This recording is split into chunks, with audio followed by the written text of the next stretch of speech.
natin? Answer to that is yes. So these test kits, like I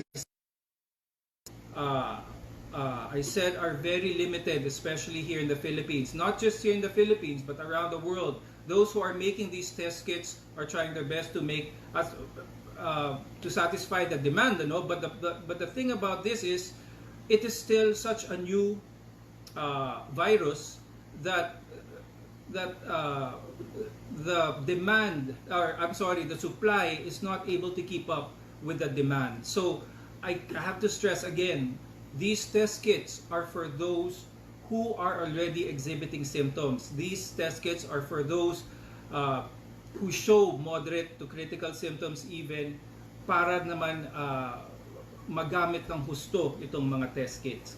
Please do not take these test kits right now. Do not take these test kits.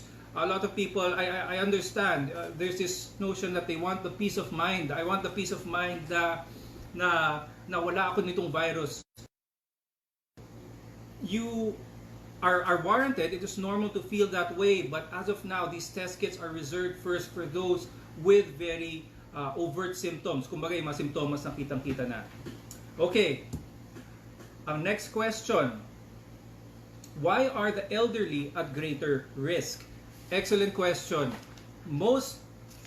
The most vulnerable population nitong virus ay yung mga matatanda. Hindi yung mga malalakas o yung malalakas ang resistensya. Kaya maraming nagsasabi na malakas ang resistensya ko, bale wala sa akin ito, I can go about, do my thing. No, that is not the proper way of thinking about this. The reason why the elderly are such a high risk for this, because over the age of 60, you have already a weakened immune system. Kumbaga, yung immune system ng tao, pag tumatanda siya, hindi na kasing lakas. Coupled by, or dagdagan mo pa, kung meron siyang ibang sakit, katulad ng high blood, katulad ng diabetes, katulad ng sakit sa puso or any form of heart disease, kung meron siyang sakit sa baga, asthma, lahat ng mga ito ay mas makakapaglagay pa yung mga mas nakatatanda sa panganib. Okay? So we must keep them safe. Anyone who is below 60, no comorbid conditions, if you are infected with the COVID-19, there's a big chance na gagaling kayo. Walang problema. It is these elderly people ang mas delikado dito. Okay, let's move on to the next question. Ano ang mga existing or underlying medical conditions na susceptible sa COVID-19? So as I just mentioned earlier, you have your hypertension, you have your diabetes, heart disease as well, lung disease, kasama sa mga lung diseases kung meron kayong asthma or hika, plus COPD. Kung meron din kayong certain cancers, of course, your immune system is brought down by that. But anything that can bring down your immune system is you are also at risk for that. Okay? Do you advise getting flu shots at this point for kids and adults? So ang flu shot is a vaccine for the common cold or sa influenza. My suggestion is yes, the flu shot can still work. It may not work para sa COVID-19 mismo, but it can help you from contracting or at least limiting the effects of the common cold. Because alalahanin natin, kahit COVID-19 ang laganap ngayon, yan yung pinaka focus sa buong mundo ngayon ng COVID-19, the influenza or the flu is still there. It is still around and it still happens. But getting the flu shot, I just want to make this point clear, getting the flu shot does not cover you or does not protect you from COVID-19. It will protect you from other types of viruses, which is always going to be a plus. Okay, hopefully that hopefully medyo malinaw yun, ano? So another question is, how much does a test kit cost? So ang cost ng test kit for an individual right now, unsure on the private end, but you cannot get this idea, you cannot get this by just paying for it. These test kits are actually free. The DOH provides this free hospitals give this for free if you are if you fall into the right criteria. If you fall into the right criteria, again, which is difficulty of breathing, mahirapan na kayong huminga, or meron kayong fever na mas mataas sa 38 degrees Celsius, or kung yung fever nyo ay hindi nawawala after several days. Pwede kayong magka-test, pwede kayong bigyan ng test kit kung nakita kayo ng doktor at sinabi ng doktor ay qualified kayo para sa test kits. Okay, but the short answer, it's free. Okay. Si Yenari ay may question. Ang tanong niya ay, anong treatment and care ang ginagawa sa mga positive? So yung mga positive sa COVID-19, if you again have if you test positive for the COVID-19 but have mild symptoms, you may be sent home. You may be sent home and you may be isolated, self-quarantine, away from other people, and wait that 14 weeks because there is a big likelihood na gagaling kayo nito walang problema. Para sa mga nagka-qualify, para sa mga ibang criteria for this na positive, ibang criteria ng tao tulad ng edad, if the person is over 60 years old, if the person has comorbid conditions, and tests positive, there's a big likelihood that the patient will be admitted in the hospital and treated or followed in as well. Okay, but ang punot dulo nito lahat is ang ospital, kung pwede kayo pauwiin. Pag pinauwi kayo ng ospital pag sinabi sa mga ospital sa inyo na positive kayo for COVID-19 pero pinauwi kayo, sumunod po tayo because your conditions may be mild enough that you can battle this at home. Okay, let's move on to the next question. This is from Claire.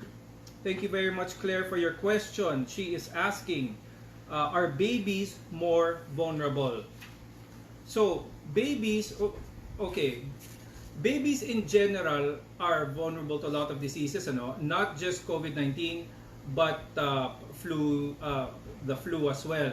But specifically for COVID-19, there is no studies or there has been no evidence that a baby is more vulnerable than anyone else. So even with maybe a lot of people might think that the immune systems ng mga bata ay may hina, but the evidence shows that those 9 years old and below are pretty robust when it comes to this COVID-19. Actually, magandang resistensya ng mga bata in battling COVID-19. That's what the latest studies show, but it may change, but so far that's what we know. Okay, so we also have another question. Is it true that diarrhea is a COVID-19 symptom? No, it is not specific for COVID-19. You may have diarrhea for other things, for other conditions, maybe for even isang trangkaso. Pag nagkaroon ng trangkaso or lagnat, pwede kayong magka-gastrointestinal symptoms or pwede kayong magka-diarrhea. But diarrhea is not specific for COVID-19. So, okay. Another question we have from Baby Lynn is, ano po ang mga critical na symptoms? So critical symptoms are those symptoms that wherein the patient not looking good. So these include the difficulty of breathing, fever of more than 38 degrees, so mostly have high fever in this. And it is in this critical stage wherein a lot of the organs of the patient are already becoming compromised. Ang una-una dyan, ang nakikita nila sa baga, pwedeng namamaga ang baga which leads to pneumonia. Pwedeng ang ibang organs ng katawan, katulad ng kidneys, is starting to be overworked and may even shut down. So other organs in the body, katulad ng puso din, naapektuhan, nagkakaroon ng pagbaba ng blood pressure ng pasyente or nagkakaroon ng irregular heartbeat ng pasyente. All of these symptoms fall into the critical stage or critical criteria ng pasyente. Okay. Si Christine naman is asking, is it true that the coronavirus came from bats? Okay, this is, some studies have shown that it did originate from bats, but transfer from bats to humans. The studies have shown that there was what's called an intermediary host, meaning yung bat, kung saan nag-umpisa itong coronavirus nag-mutate, napunta sa isa pang hayop na hindi pa nila alam, or they're still trying to find out how, and then from that intermediary host, doon napunta sa tao. So during this course, nag-mutate yung virus until it was able to affect human beings, and it is a new virus for us human beings. That's why we are seeing all of this difficulty in trying to adapt to it, trying to contain it. Okay, so that's enough for. I could go on with each of these questions. I'm trying to be as straightforward and concise as possible, but mahaba pa ang kwento ko dyan. Pero let's move on to the next question. Okay, Rexel naman has a question. Thank you, Rexel, for your question. Pag ang ubo po ay hindi gumaling within 14 days, ano ang dapat gawin? Okay, pag ang ubo ay hindi gumaling within 14 days, ano ang dapat gawin? Kailangan ba talagang pumunta muna sa emergency room? No. You can go see a doctor. You could see consult for a doctor. Kung ang ubo mo ay continuous for 14 days, pero wala ka naman lagnat, okay ang pakiramdam mo, pwedeng allergic type symptoms ito, maraming pwedeng possibilities sa ito. But if you do not have fever, if you do not have difficulty of breathing, tuloy ang ubo mo for 14 days, go see a doctor sa clinic niya. No need for emergency room. Okay, next question from ano ba yun? Faye actually has a request. Doc, enlighten us please on the correlation of blood types to COVID, if blood type A is more probable talaga. So in this type, there is still there's a lack of evidence when it comes to blood types. We have different blood types, that is correct. You have A, you have B, you have O, you have AB. But all of those are just as susceptible to this COVID-19. So there is still no studies or no evidence that shows or how do I say it? Robust evidence, concrete evidence that may lead physicians to believe that there is one blood type more susceptible for COVID-19 than the other, or if there is one blood type that is more resistant to COVID-19 than the other. So far, pare-pareho lang tayo, kahit na anong blood type nyo, pareho lang tayong pwedeng kapitan ng COVID-19. So again, I'd like to say good afternoon to everyone who is watching this Facebook Live broadcast from CNN Philippines. The doctor is in, so we'd like to welcome you again to our program. And we are happy to answer your questions with regards to COVID-19. We're trying our best again to give you all that information. The more information you have, mas maraming informasyon meron kayo, mas madami kayong armas para i-combat itong COVID-19. Okay, we have another question from Catherine who is asking, if sent home with positive COVID, ano po ang gagawin sa bahay?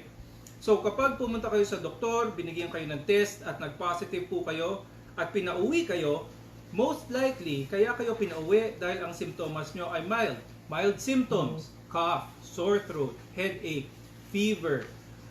Pwedeng dahil doon sa mild symptoms ninyo, pinauwi kayong doktor. Ngayon, once na pinauwi kayong doktor, ano ang gagawin ninyo?